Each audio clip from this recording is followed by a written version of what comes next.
Harlequinade, ancestor of the English pantomime. 6 characters, garish, grotesque, first brought to life 3 centuries ago by the clowns and the actors of the Italian fairgrounds. Today, mere costumed characters at a masked ball. Where now their mystery, their magic, their comedy, their tragedy?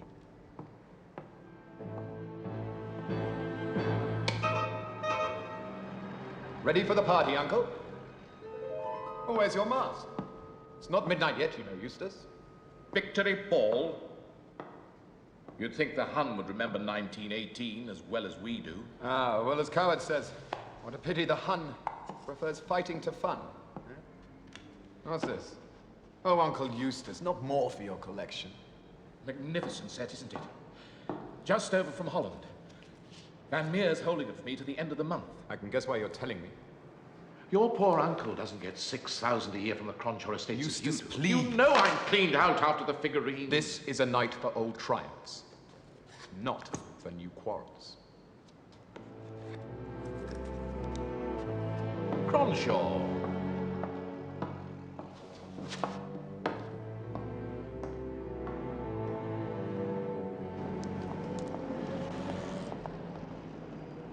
This is the national program.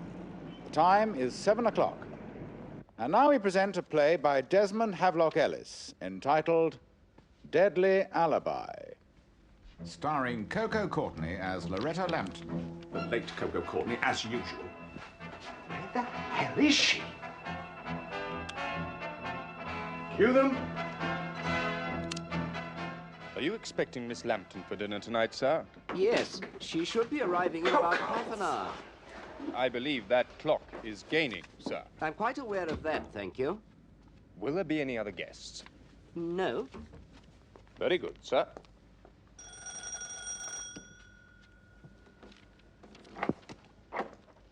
Good evening, Davis. I'm afraid I'm a little early. That's quite all right, miss. Bloody actresses. It was such a fine night, Oh, is that the time? Approximately. Of course, I forgot. It gains. Rather fun, really. You can be early and late at the same time. Oh. Letty, I wasn't expecting you till 8. Sorry, but I never realized. It was stupid. Thank you, Miss Lemon. I think Captain Hastings was listening to the weather report to see whether you'd need an umbrella. This urgent package just arrived by messenger.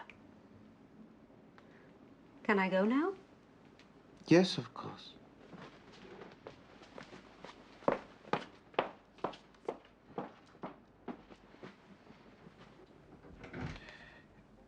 Just one moment, Miss Lemon.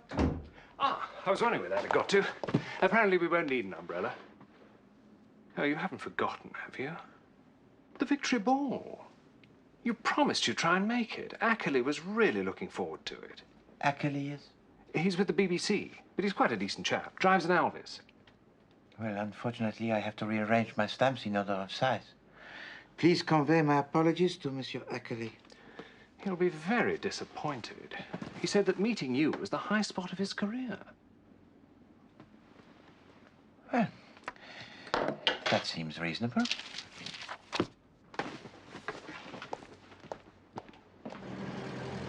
It's not much to ask, Cronshaw. 1,000 should do it. Eustace, not now. Later. And there she is. The belle of the ball. Crunch. Cutting it a bit fine, weren't you, Coco? I like cutting it fine. Hello, darling. Coco, you remember my uncle, the Honorable Eustace? Dishonorable, I heard. Oh, and this is Chris Davidson, one of Coco's old acting cronies. Hello. Come on, Davidson, we better go and rescue your wife. She's out in a taxi with a friend of Uncle's, the infamous Mrs. Malaby. After you. About time.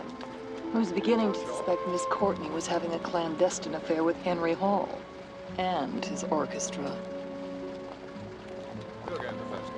Good evening, Coco. Getting chilly, isn't it? All aboard for the Victory Ball.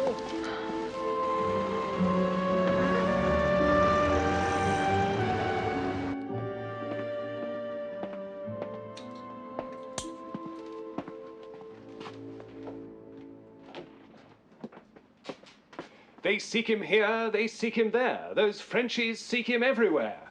What do you think, Poirot? Hastings, you look incomparable.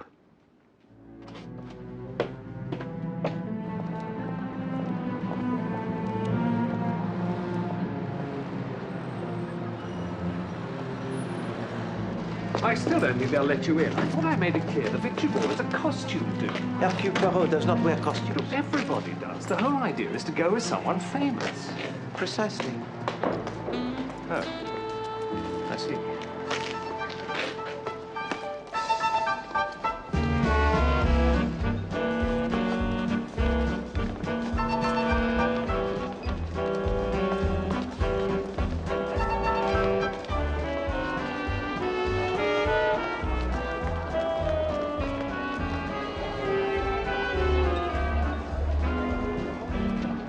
James. Arthur. May I present Monsieur Hercule Poirot? I am so delighted to meet you at last. The chic of Ackley, I presume.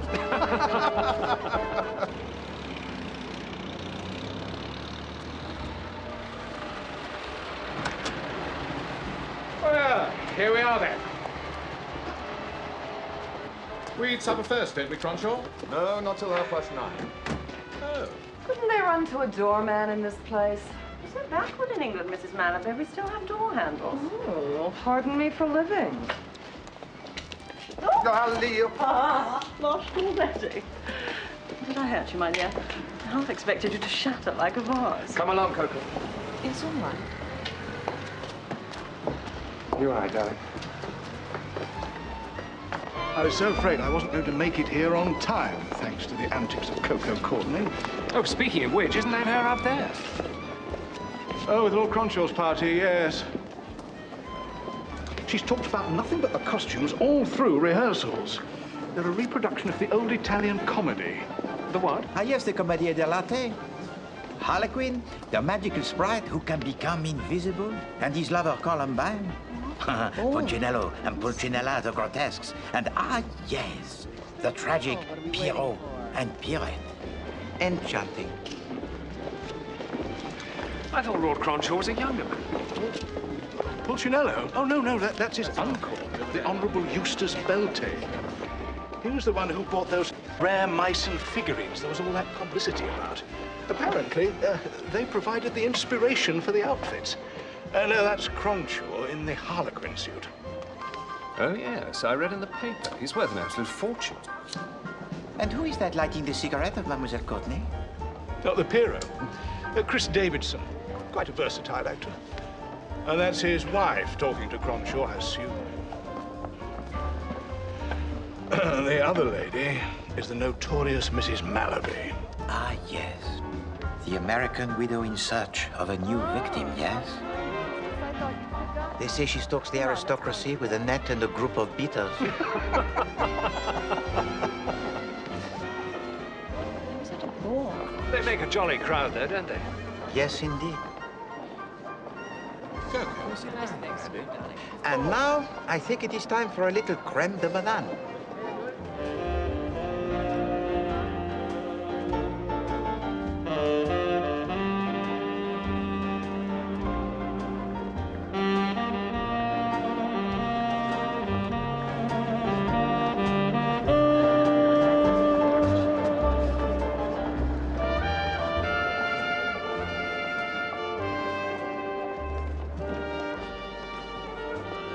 Thank heavens that's over. Coco and Cronshaw are being simply appalling. There's that shyster Van Meer over there. Eustace, forget it.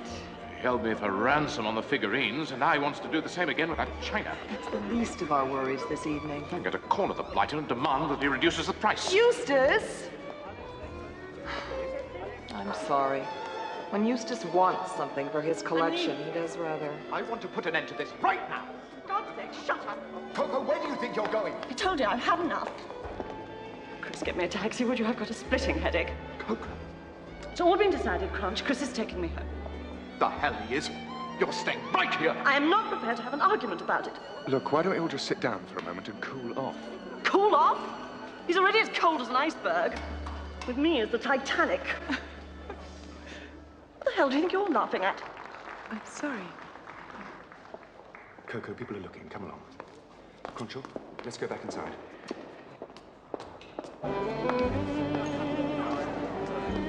Then I realized what Napoleon and Josephine.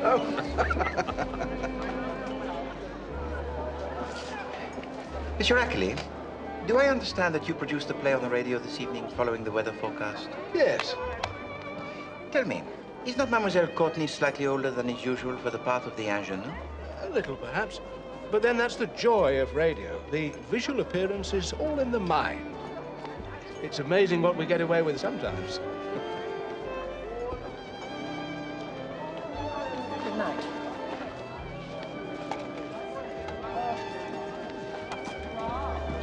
What's all that about? It would appear that Mademoiselle Courtney and her boyfriend, Lord Cruncher, have had a disagreement of some kind. Just now, I heard her ask Monsieur Davidson to escort her home. Well, that's a shame. She'll miss all the fun.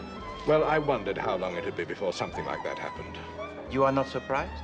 I know actors, Monsieur Poirot. They never know when to stop. She has had a moment of drama for this evening. Let us hope it will be sufficient. He's arrogant, he's conceited. What's all this about, Coco? What exactly did Crunchell say to you earlier? Chris, not now. Has our taxi arrived yet? Here, can I have his witness, sir? Can't be. Chris.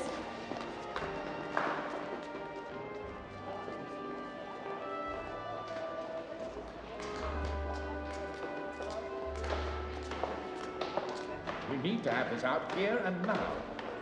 Look, you're not a poor man. Surely you can do me this one favor. You know I'm desperate.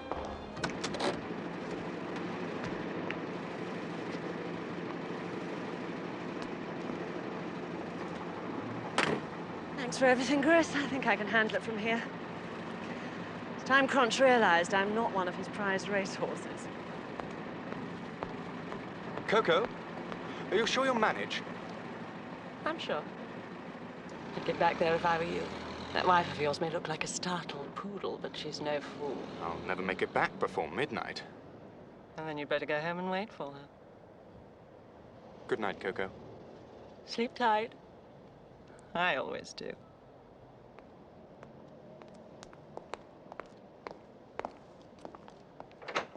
Have a nice evening, Miss Courtney.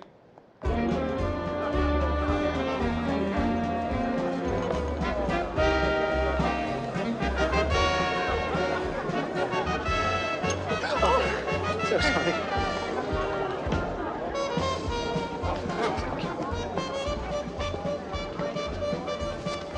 Monsieur Iracle, I thank you. You are very kind. My pleasure. Santé. Cheers. Are you sure I can't persuade you to recount some of your juicier cases on the radio? Alas, no. You see, murder, a real murder, is not an entertainment. Oh, look at this place. People dance, they laugh. But anywhere, there may be evil beneath the mask. Pardon me. I saw you across the room. Aren't you Hercule Poirot, the detective? I am indeed Madame Malavie. Oh! That's amazing. You worked out my name. I suppose you don't also know where Lord Cronshaw is. He's a harlequin. He's been in a tizzy ever since supper. Alas, no. Oh. He promised me a turn on the floor before 12 o'clock. Then, Madame, you must not be disappointed. Oh. My associate, Captain Hastings, is a dancer consummate. He would be pleased to accompany you. My pleasure.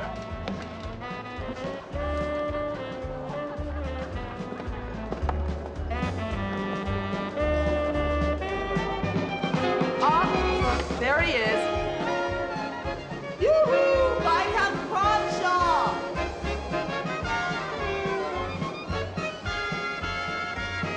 Would you excuse me, Colonel? Of course.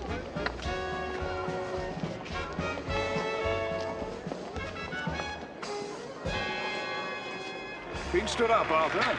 No title, I'm afraid. My lords, Come ladies, on. and gentlemen, the time for the unmasking and the victory celebrations is at hand. 12 seconds to midnight. 10, 9, 8, 7, 6, 5, 4, 3, 2, 1.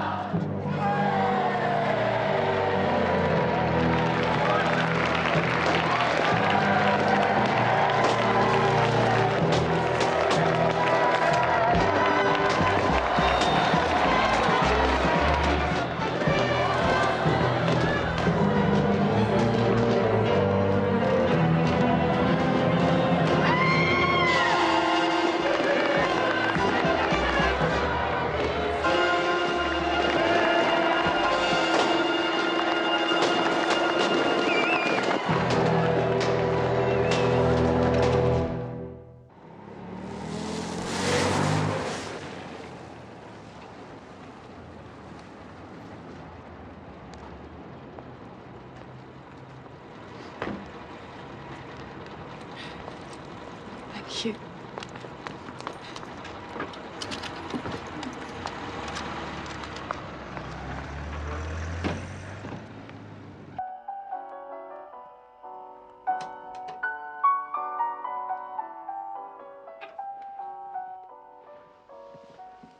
Darling, what is it?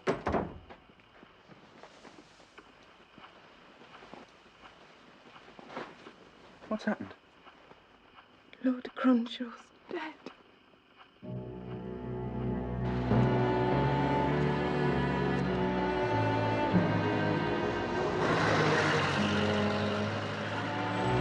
Inspector Jack, any comment to make? Is it true Iracle Pουαρό missed the killer? Tell us the truth, Inspector. Here's a fine dish of tea, Poirot. Peer of the realm murdered in cold blood under the noses of 400 revellers. We need the Albert Hall to gather the suspects on this one. Perhaps. She's one of the table knights. Plenty back here. We'll check for prints, but I'll lay odds it's clean. An instrument not very practical, but in the right hands. Ah, we also found this on the floor. The Malaby woman saw him make some sort of note just before he died. Lowestoft. Town on the east coast. Perhaps he was planning a holiday. I say, Poirot, look at this. Attention, mon ami.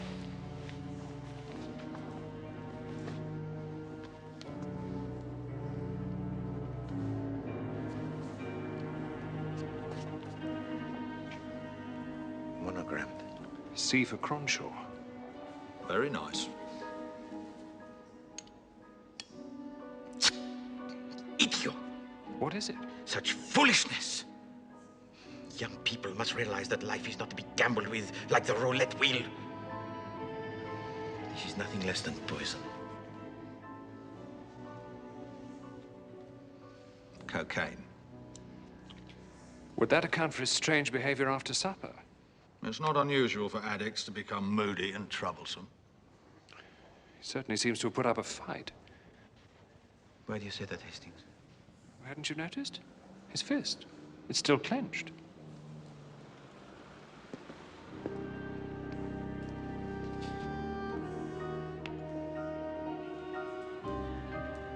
C'est ça. I can't see how that helps us. Can you not, Chief Inspector? Then let me enlighten you further. Unless I am very mistaken, there is something very important behind this curtain. Voila.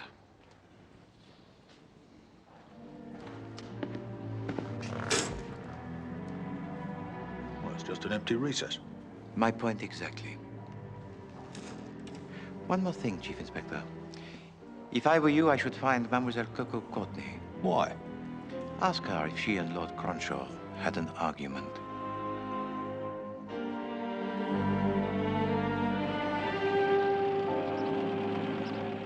Murderer eludes famous detective. Idiot. It's a very good photo of Captain Hastings. Indeed it is, Miss Lemon.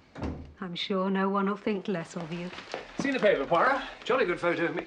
Oh, you've seen it. I'll go and sort the letters. I wouldn't take it to heart if I were you. No, indeed, Hastings. For the present, it suits my purposes.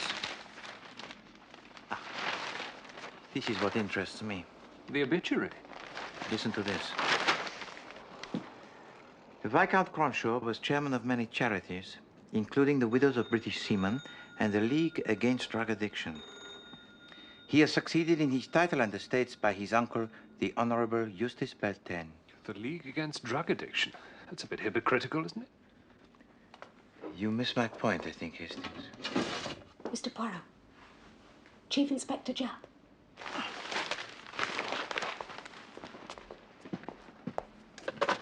Hello? Poirot. We're drawing a blank at this end, I'm afraid. Miss Courtney doesn't answer her phone, and there's no reply at her door either. I implore you to be persistent, Chief Inspector Jap. I am now even more convinced that Mademoiselle Courtney must be located with all possible speed. Right. Mademoiselle Courtney is proving elusive. Probably sleeping the night off. All of these theatrical times lie in late if they haven't a performance. But she does have a performance. They usually perform the Friday evening play again on Saturday morning. My mother listens to it during her morning coffee. I do love him in a way, I suppose. But it was never quite how I imagined it was going to be. I suppose it never is. But that damn little clock, why? Come, Hastings. We will make a trip to Broadcasting House. Fast. Betty, what do you mean? I mean, you weren't here at 9 o'clock at all, were you?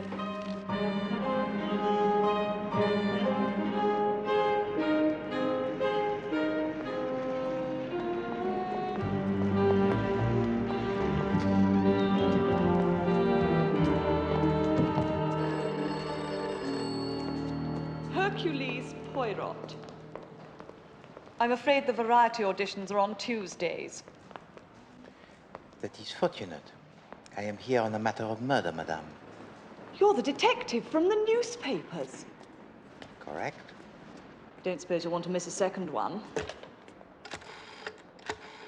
You were never where you said you were that night, but here all the time. I feel such an idiot. I never guessed it was the money you wanted. Is that what you thought? Luckily, we took a recorded transcription of last night's performance for the archives. We'd have had to ask one of the girls to double up parts. Did Mademoiselle Courtney send you a message this morning to explain her absence? Not a sausage.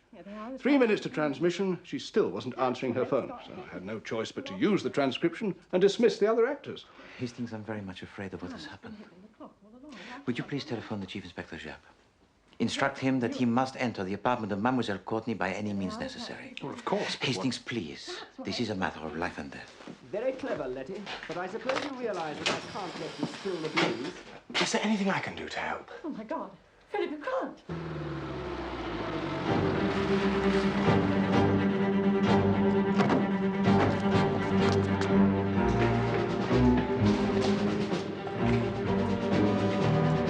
Fourth floor, lads.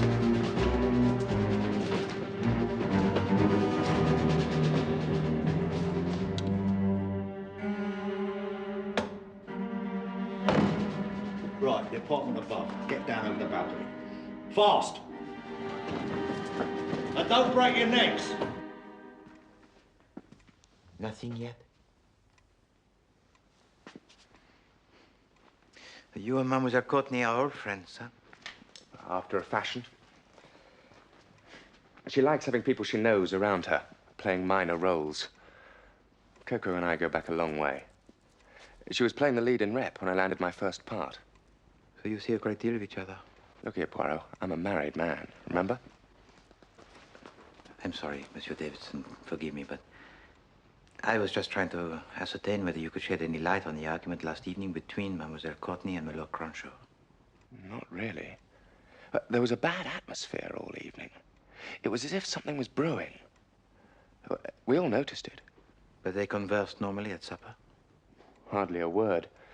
No one had much of a chance to say anything with Beltane going on about some china he wanted to add to his collection. Of course, it all flared up after the meal. And then I ended up taking her home.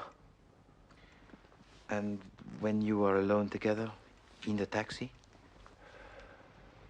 Just a lot of nonsense about how she'd make Cronshaw pay. The usual hysterics. Then I dropped her off at her flat. At what time was this? Nearly midnight. There was no time to go back to the ball, so I just headed home.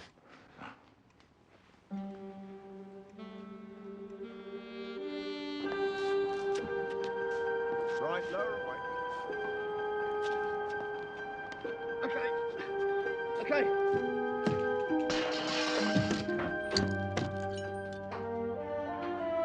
Sir?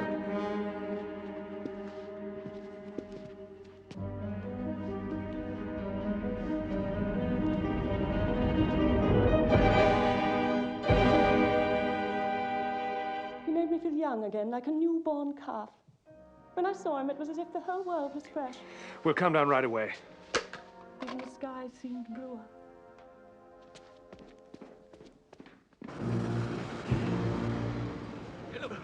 Come on. Here it comes.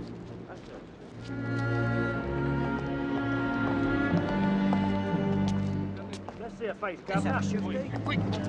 Oi, stop that, you lot. Courtney! Come on. Try and get another photograph. Come on, move out of the way. Could you stop for a minute? Here he is. Come on. Still with me, Poirot. Mr. Poirot, you're going to need to say it, please. No photographs, no. Right to the express, Mr. Poirot.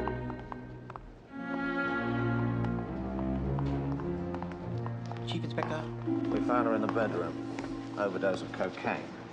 Presumably supplied by her boyfriend, Lord Cronshaw. How many more must die before this folly is seen for what it is? Toxicity finally got too much for her. Cronshaw must have been supplying it to her for some time. Do you not understand, Chief Inspector? Lord Cronshaw was determined to stop Mademoiselle Courtney from taking cocaine. The initial C on the silver case, it stood for her name, Coco. Of course. The quarrel after supper was when Cronshaw discovered what he'd suspected all evening, that she had a supply with her. He took it from her, and that's when she went home. So to spite him, she took another dose as soon as she got back. Messy. What I don't see is where Cronshaw's murder fits in with all this. Because the devil himself dances among us, but we do not see him. Eh? I wonder. Chief Inspector, would you permit me a further examination of the body? Well, I don't know what you expect to find. The facts on Miss Courtney are indisputable. I am not talking about the body of Mademoiselle Courtney. I am talking about the body of Lord Cronshaw. That newspaper headline sent him dippy, if you ask me. What's he going to find that we didn't spot last night? You checked all his pockets? Pockets, clothing, the lot. I don't see. Indeed, you do not see, Chief Inspector. All right, Poirot, what's the trick? Look at this hand. What do you observe? Clenched fist. Hastings. I agree. But the fist, why is it clenched?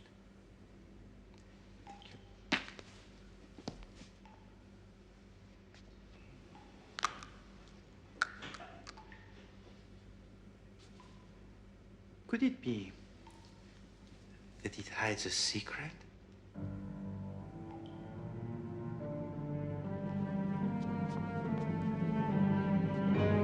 Le voici. Swipe me, he was holding something. The pom-pom.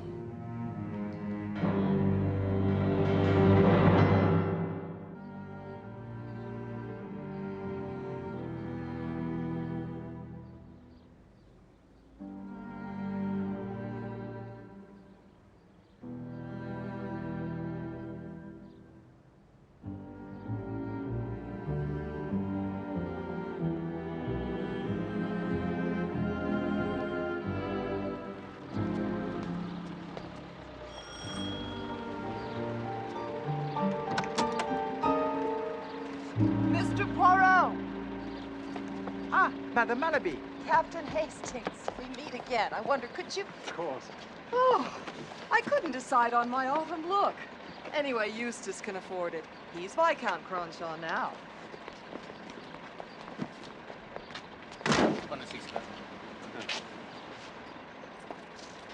To what do we owe this delegation? Well, Monsieur Poirot has taken it into his head to see these famous figurines. Oh. A foolish whim. Is His Highness at home, Sanders? His lordship is in the morning room, madam. Thank you. This way, gang.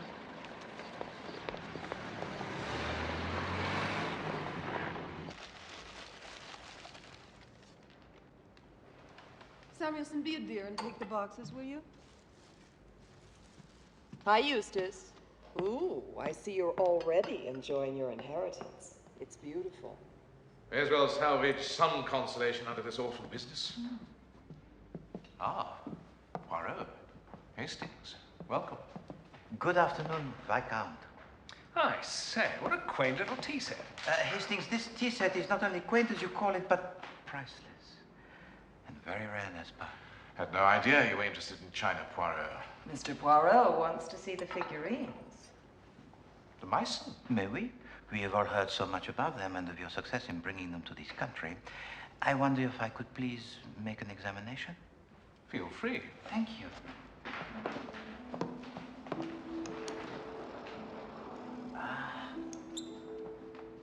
May I?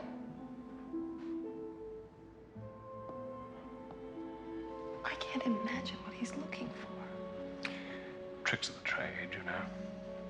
The costumes last night at the ball, they were exact replicas of these? To the last detail. And this was your apparel, was it not? Punchinello, with the elaborate ruff and the hump? Yes. I imagine it took some time to change in and out of this costume. I had to hold him up while he unfastened it. As I thought.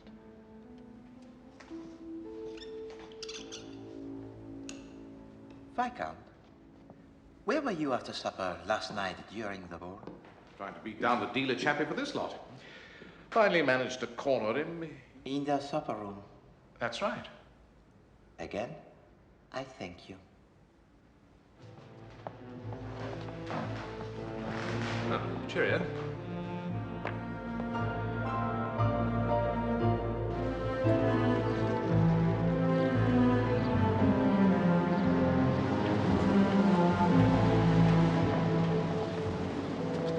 Ah, there you are, Poirot.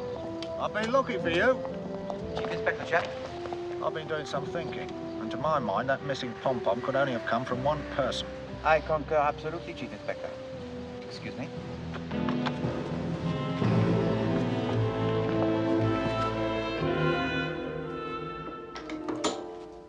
Mrs. Davidson, Yes? may we come in? Oh, thank you. I'm sorry, my husband isn't here. He went out for a drink. Bit early for that sort of thing, isn't it? Oh, he's the sociable type, is he? Yes. Unlike me. Acting isn't exactly a good, steady job, you know. You're not in the profession yourself. No. I thought I might like to once, but I just couldn't. Not in front of everyone like that. Well, indeed, there are many types of people in this world, madame. We must each be true to ourselves. Perhaps.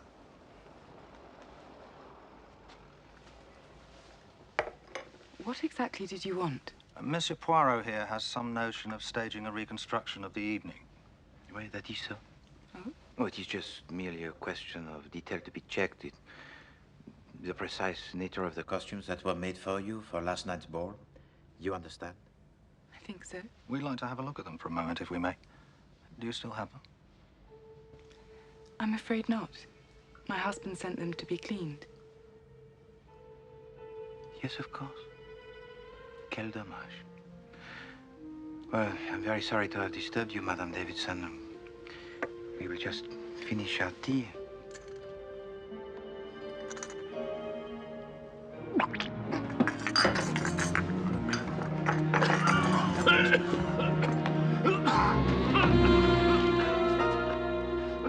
Thank you, Hastings. You are right, Madame Davidson, not to consider a career in acting. Your eyes betrayed what your tongue denied. Chief Inspector? There's a pom-pom missing from the Pierrette costume. Is that? Perhaps you'd like to tell us how it came to turn up in the hand of the murdered man. Oh, yes, I forgot. It got pulled off after supper, and I didn't know what to do with it. I looked for Mr. Beltane, but he was in the supper room having some kind of argument, so I gave it to Lord Cronshaw to look after. Sorry, I didn't think it was important. Does that answer your question? You must understand, Madame Davidson, that to conceal information may not only protect the guilty, but also punish the innocent. You do understand, do you not? I understand. I'm sorry.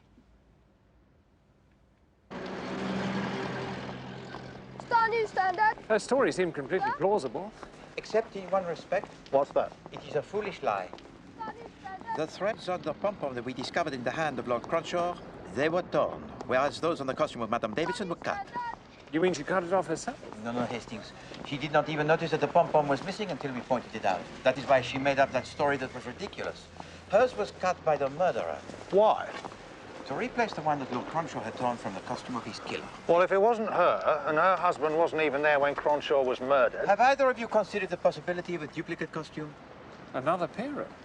And what about that note he left? Lowestoft. Ah, yes, the note. May I suggest that you inquire from the dealer about the dinner service that has just been purchased by Lord Beltane? I think you will discover that it is rare, Lowestoft china. You mean? And now it is necessary to restore the reputation of Ηρακλή Πουαρό.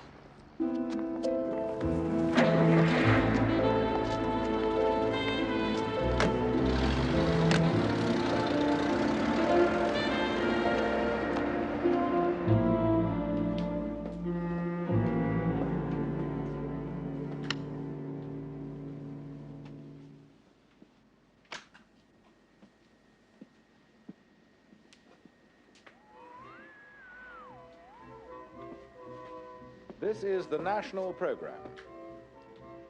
In a change to our published schedule, we now present a special broadcast.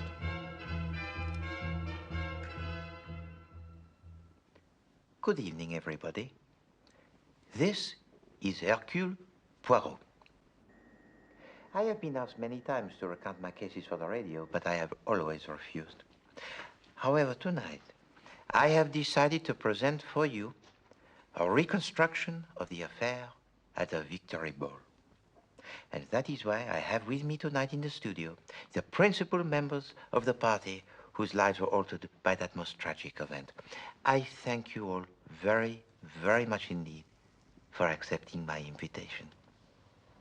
And now, I take you back to the Colossus Ballroom on the night of the Victory Ball. The lights, they dim. The music, it plays. And the shadows of the principal characters return to gather before us.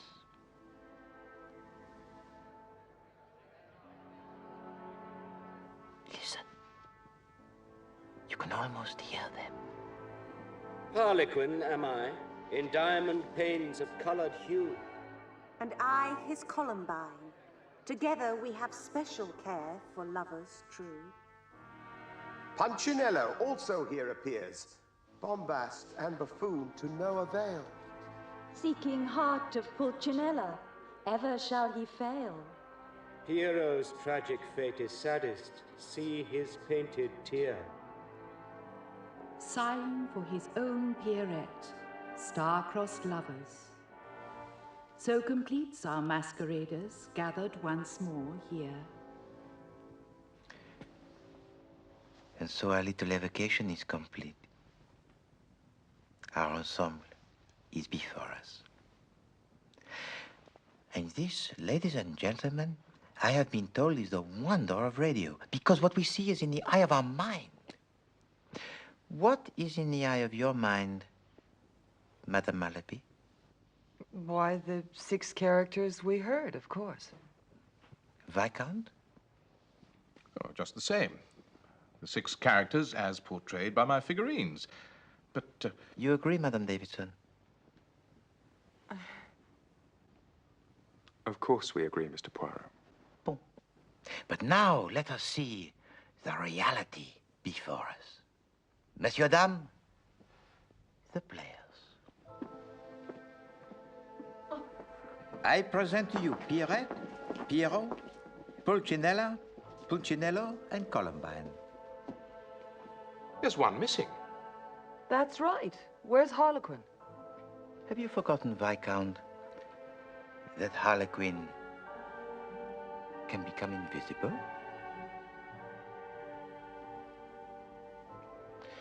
Let us now reveal the truth.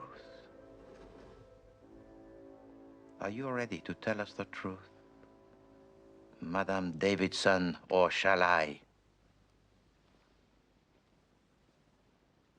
Very well. It was all very simple. The motive behind the murders of both Lord Cronshaw and Coco Courtney was the evil drug cocaine. Here's your statement. Right here! I'm not prepared to have an argument about it. During the Victory Ball, I witnessed an argument between Lord Cronshaw and Mademoiselle Coco.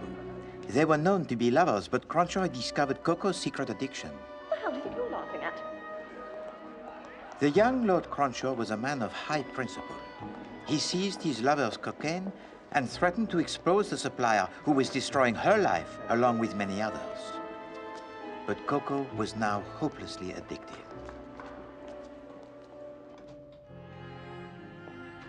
By the time she reached home, she had obtained a new, fatally strong dose of cocaine from her supplier, who now knew the one chance to avoid prison was murder.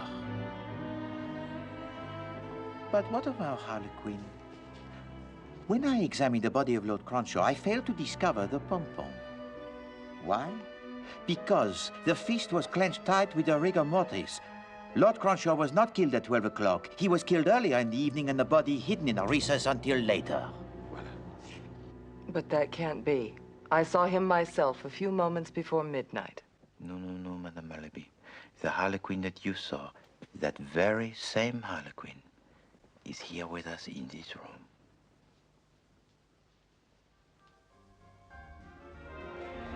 The killer had a duplicate costume, and after the murder assumed the role of Harlequin, even scribbling a false clue pointing to Monsieur Beltane and his obsession with the lowest of China. Ridiculous, huh?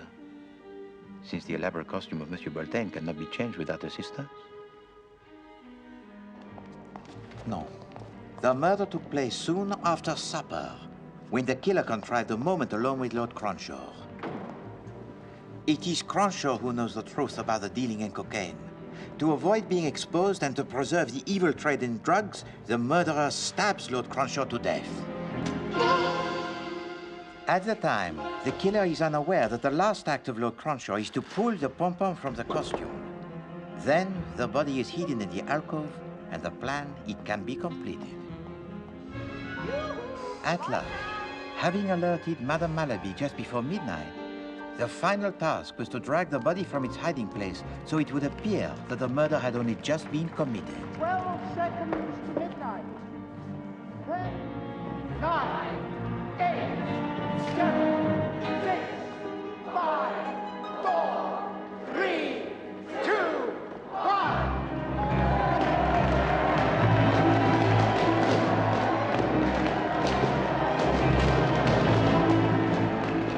The murderer then slips quietly away, knowing that when the discovery of the body occurs, it is believed that he is safely at home. No, it couldn't have been Chris. But it was, Madame Davidson. It was your husband who had a moment alone with Lord Cronshaw. It was your husband who gave to Coco, when they were alone together in the taxi, more cocaine. And in spite of what he told us, it was your husband who had ample time to return to the ball to complete his masquerade as Harlequin.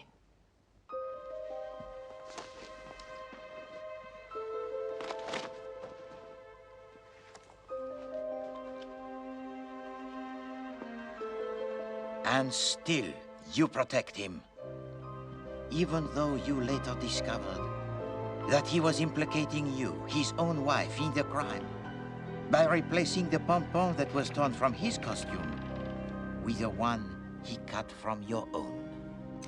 Don't listen to him, darling. Congratulations, Mr. Poirot, on a most entertaining piece of detective fiction. Maybe. I'm afraid that is so. Half a mo? What do you mean? But because unless Madame Davidson is willing to testify that her husband deals in drugs, I'm afraid that everything that I have told to you so far remains only theory. Then I take it the show is over. Oui. Unless Harlequin has one last trick.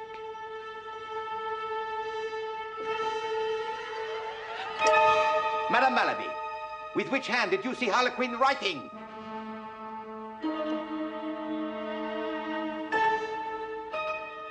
Oh, my God. Cronshaw was right-handed. Christopher Ian Davidson, I arrest you for the murders of Viscount Cronshaw and Miss Coco Courtney.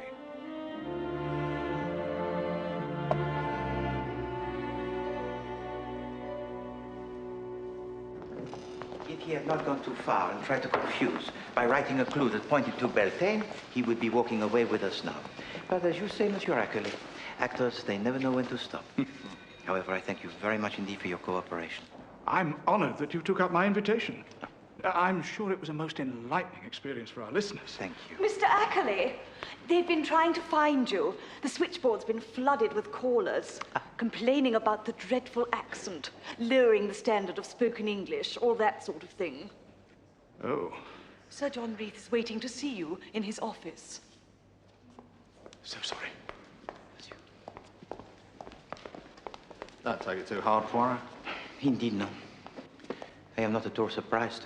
You're not? No. Chief Inspector, you really ought to look to your elocution. Swipe me, there's nothing wrong with my lingo. You see, that is exactly the kind of expression, like half a mot, that brings the language into disrepute. Come, Hastings. I shall lend to the Chief Inspector my personal copy of the English as she should be spoken.